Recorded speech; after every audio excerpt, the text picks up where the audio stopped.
Hello, welcome back everyone for your favorite chess YouTube channel, Metal Eagle Chess. This is Abod, and today's video I am going to tell you some secrets that grandmasters use to win their games. So let's start with the top 5, or let me say top 6, but be careful, you're the one who is doing the 6th one, hopefully after you understand this video till the end. So let's go ahead and start and do not waste any time. So white starts with d4, we get knight to f6, knight to c3, pawn g6, and now e4. Bishop g7 and bishop to f4, pawn to d6, queen to d2, short castling, and then long castling for white. Now, if you believe that we are 6 moves into the game, it's not, because it's literally the game starting now, guys. The game is now starting and it's officially going to be a battle. Who wins? Now, there's something that I see a lot of players doing and really don't understand it, is that they play this position normally for so let's say for black, like they play knight d7, trying to go for e5, which is going to be met with knight to f3, preventing e5. You know, black is going to play c5, bishop h6, and after this exchange, now just white gets a huge attack with h4 and h5. And the thing here, what matters here, if you go back for a second, right now in this position, what matters is who attacks who.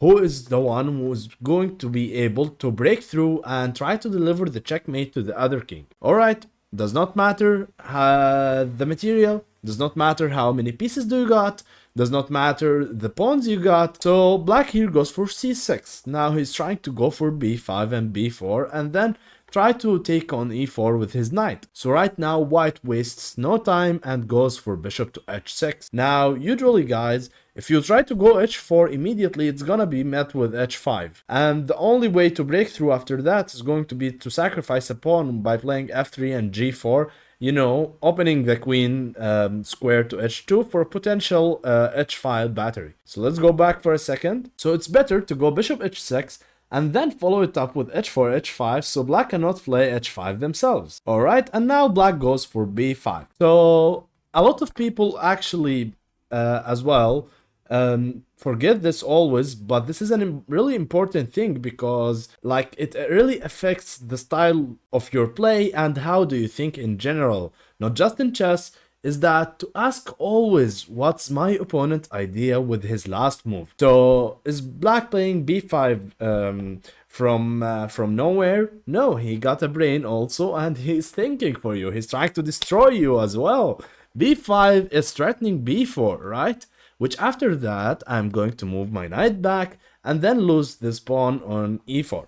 So this is why you will come up with the best move, which is f3. First off, you defend your pawn. Second, you prevent knight to g4. This is the way of you thinking how to get the best move, guys. Alright, so queen to a5 from black. Right now, what's the threat again? Is to play b4. This way, there is no defender to the a2 square, which after that, the queen will take it. So always play king b1. You know, when you castle long side or to the queen side, it's 90% of the time you are going to play this move, king to b1, just kick your king to safety. So pawn b4, now knight c to e2, and now bishop e6, attacking this one twice. As you know, how did I know that? What does my opponent last move do, or what is changing in the position? What's changing is that this pawn is now getting attacked. So no efficient way to defend it, like b3 is not a good move here. Because like it weakens the dark squares around your king and it's just not good. Knight c1, yes, it may seem like a passive move, you are retreating back with your knight to the first rank. It might seem like a passive move, but it's actually not, because you know this one knight only stops all of your opponent's attack.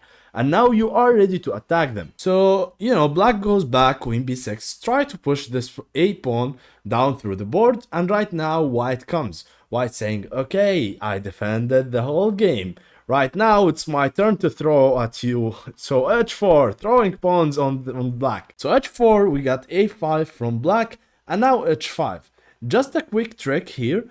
If black goes knight takes h5 at any moment, this is a common mistake that I see beginners do, is that right now you could immediately take this knight with your rook, and after they take back your rook, queen g5 is a forced checkmate in one. You know, they would have to give up their queen, hoping that you are pre-moving queen takes g7, but you are not pre-moving. You would just take the queen and checkmate them on the next turn, no matter what they do. So let's go back. So black best option here is to continue pushing with a4, but after that, bishop g7, king g7, h g6, and if they take with their h pawn, it's just a checkmate in 2 with queen h6, queen to h8. So they are forced to take back with the f pawn, which weakens the whole king side. You know, you are going to play queen to h6 still, which after king f7, you know, this knight is defending this, so we want to take it. So pawn e5, attacking the knight, and you know, when the knight moves, you just win both pawns, and it should be easily winning. Now, what black did wrong, because all of black moves seemed obvious, is that he didn't immediately try to attack white from the beginning. You see, like when here queen b4 and king b1, bishop and pawn b4 was not the best move. You know, a move like pawn to e5, striking down the center immediately, or also like b4, I guess is playable. But the thing here is that it closes the position as yeah, like you know here, you know what a powerful move would be c5, would be an immediate attack on the center. Because remember, there is a rule in chess that says if your opponent's trying to attack you on the side of the board, try to attack them from the middle. And the same applies as well. Alright, so let's see our next position here. You know, positions are going to be mixed up, guys.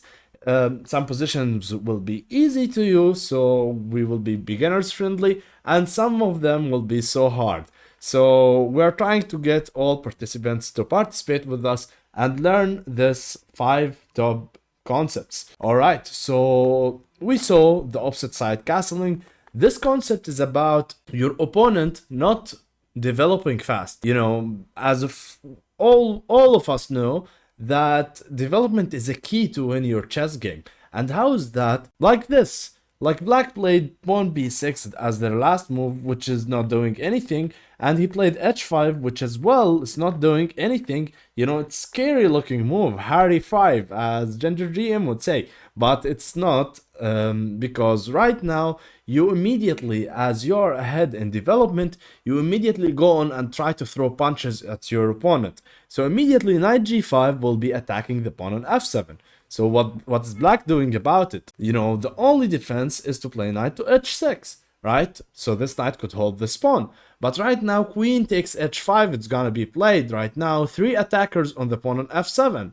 So for black, go ahead, try to defend. So in this game, black tried to castle short, but unfortunately it does not work right now because there is a really strong move, I hope you guys see it, which is queen to g6, taking advantage of this pin, and right now threaten checkmate in 1. So what's black is gonna do? Black cannot stop it, black is forced to sacrifice their queen, but yet after bishop takes g5, you know, be careful with such a move like d5, do not take with your pawn and hang your queen. I guess white is still winning, but yeah, just be careful. And yes, here take with the bishop, keep the pin, and you win the game. Third position we got here is that, or third idea, let me say, is that you are trying to improve your knights. You know, knights maneuvers at the middle game are really key in chess, but how to actually apply that? We see here which squares are weak from at our opponent's territory. We will find out that this square is looking very juicy for a knight to set on there. Like if a knight sets on there, it's going to be attacking the queen, and it cannot be removed because there is no pawns, and pawns cannot move backward. Black would wish to play his pawn back from f5 to f7, but unfortunately he can't. So right now, I want you to go ahead and see one of your knights who can go to e6. Now, right now, this knight is very far away for sure, and you'll see the square on e6, how the knight could go there. It's from f4 or d4 or g5 or c5, you know, the squares that are available to try to go to e6. So you will see that this knight could go to f4, which after that it's going to go to e6. Therefore, you're very good. Alright, so knight to f6 from black. Now you simply put your knight on e6, attacking the queen. A move like queen f7 is gonna be played, And right now, as you positioned your knight very well, you now try to go for an attack. What I mean by attack is to try to go for an attack, like g4. Immediately trying to open lines because, the black pieces is so crammed. Yes, it may seem scary, and some of the times when the position is so good for you and your opponent's pieces are trapped, try to not open the position for them. But in this one, you are immediately attacking because if black takes right now you are not going to take back. No, you are playing knight to e4. Attacking this knight, and if this knight takes, then you take back. Now you open up your rook. Yes, you block the bishop for a moment, but right now where the queen could go, the queen only squares e7 or d7, and both of them loses after queen takes g4. White is just going to double up his rooks on the f file, try to go to the f7 square, and this f file cannot be challenged with this rook, thankfully for the knight sitting on e6. Alright, so for our fifth position here, for our fifth concept becomes the most important one, so hence why we left it till the end, which is the advantage of the bishop pair. So here white goes for e4, we got c5, knight c3, pawn to d6, normal Sicilian, knight to f3. Okay, now comes our final one, and it's the most important concept, hence why I left it till the end. So who guys who watches till the end gets the most benefit. Now this is a whole game that Garry Kasparov played back then, which is going to show us how the bishop pair advantage is really crucial to winning games. So we got knight to c3 from white, pawn d6, and now pawn to f4, going for the Grand Prix variation of the Sicilian defense. Black goes for g6, knight to f3, bishop to g7, bishop to c4, developing the bishop, now knight c6, developing the knight, and white castles short. Right now, this bishop is very active, so black decided to play e6, very sensible move, and now we get d3 from white. Now, knight g to e7, preparing this d5 move, and now queen to e1. White is trying to maneuver his queen to the king side so he could start attacking black. So black went, go ahead, you want to attack me, go ahead and play queen h4. Now, first, if you play queen h4, d5 is coming, so hence why white went for bishop to b3 first. So d5 does not come with the tempo. So if d5, he could face it with e5. And now we got knight to a5 from black, going after the bishop pair advantage. We got bishop to e3 from white, and now pawn b6. So he's trying to open his bishop diagonal, and he could capture this bishop at any moment. The bishop is not going anywhere. And now bishop to f2. Now bishop b7, developing the bishop, and now bishop to h4 is trying to activate the bishop from this diagonal. So we get knight takes b3, and as we are talking positional, guys, a question for you: would you take here with the c pawn or with the a pawn, and why? Write down to me in the comments below why white choose to take with the a pawn, and I'll follow it up with you in the comments, guys. Alright, so black got queen to d7, and now queen to g3 from white, trying to, go for some f5 attacks. So as f5 is a really huge threat here, black decided to play pawn to f5 himself, so he stops white from pushing the pawn. And now white gets his last piece into the game and played rook a to e1, and now we get knight to c6 from black, trying to reroute his knight, maybe going to d4, or also this knight could help pushing e5 later on. So we got e takes f5, and now a question for you: would you take with the e pawn or with the g pawn? In the game, black took with the g pawn, and why is that? Is that he wants to open the g file for his rook. So wait a minute, who's attacking who? Right now, yes, the queen may seem scary on the g file, and it's probably a safer option to take back with the e pawn. But the problem is that, like after knight to d5, you will end up being with this backwards pawn on d6. I guess it's not the end of the world, it's okay. But g takes f5 is very far better, because right now black will play king h8, rook g8, and start attacking white. So let's see how the game went. So rook to e2, rook a to e8 first to defend and make sure that this pawn is always defended. Now rook f to e to e1. And now king to h8. simply, what black wants to do here is that he wants to go rook g8 and move his bishop away so he could be able to attack the queen. So queen to h3 right now, the queen moves in front of the king, good move from white, and now black goes knight to d4. Now, in order to show how the bishop pair advantage is that you always want to try to open the position more and more. So knight takes d4 came from black, and of course you will not capture back with your pawn here, right? You want to keep the diagonals open so you would capture back with your bishop, checking the king.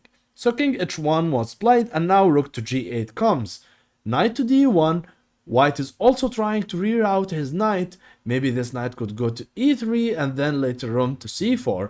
And from the knight from d1 actually defends the pawn on b2, so c3 may be an option on the next turn for white as well. So we get rook to g6, c3, bishop to g7 going back, and now knight to e3. White is trying to reroute his knight as well. So now, as this pawn is defending this one, black decided to move his rook away, as also the knight could take this one relying on this pin.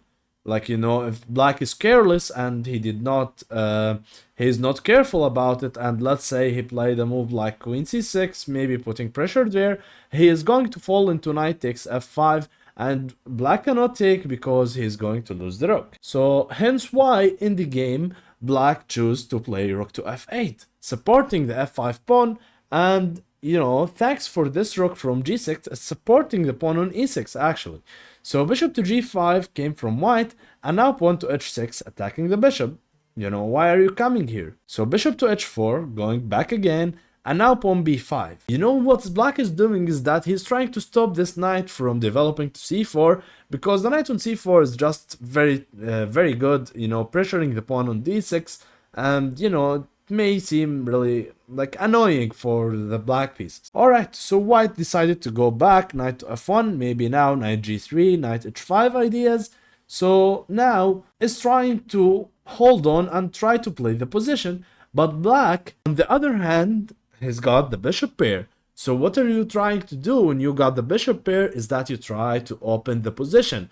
What I mean by saying that is that you need to try to trade pawns. So the more pawns that gets out of the board, the more that the board opens, the more that the bishop pair is more advantageous. So c takes b4 from white, c takes b4, and now these pawns are weak. Bishop to d5 is coming in on the horizon here to attack the pawn on b3, and now we get knight to e3 back. I'm going back to c4.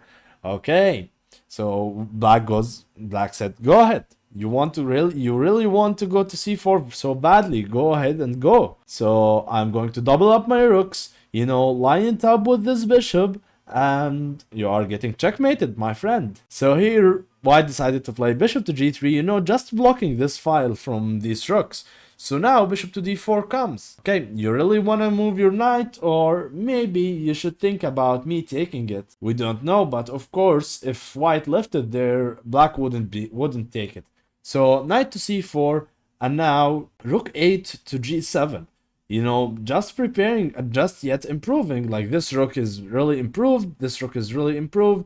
And right now, white doesn't really know what to do. He went queen to h5. You know, maybe some idea would be like giving away the queen at a moment and getting in, or also like you know, if this rook moves away, maybe rook takes e6 followed up with some queen to e8 ideas. You know, white has got some ideas also. So king h7, just defending my pawn. I am able to move my rook at any time. So black right now has improved his pieces to the maximum he can. So white goes ahead and moved his knight back, knight to e3, saying, okay, please capture me. Do you think that black took it? No, hell no. White got these weak pawns, so black went ahead, queen b5. When you went knight to e3, you blocked the file, baby. So right now, this one is not attacked, so I am free to move my queen for a tempo. So we got rook to d2, defending the pawn. Now who's got the weak pawn? White or black? What do you think? So right now, black went ahead and played a6, and after queen to h3 from the white pieces, Now, this move will shock you, but believe it or not, black played h5 here. You know, sacrificing this pawn. This may be not the best move to the engine, but to us human, it's very understandable. You want to more activity with your rooks. Yes, this rook is active, but it's currently so passive. They are not free, they are not attacking anything. So when black takes the pawn on h5, this is the big catch, because right now black blocks the check with his rook, and now where the queen go? The queen cannot go anywhere, the queen is trapped. So yes, my friend, you got the idea. So h5.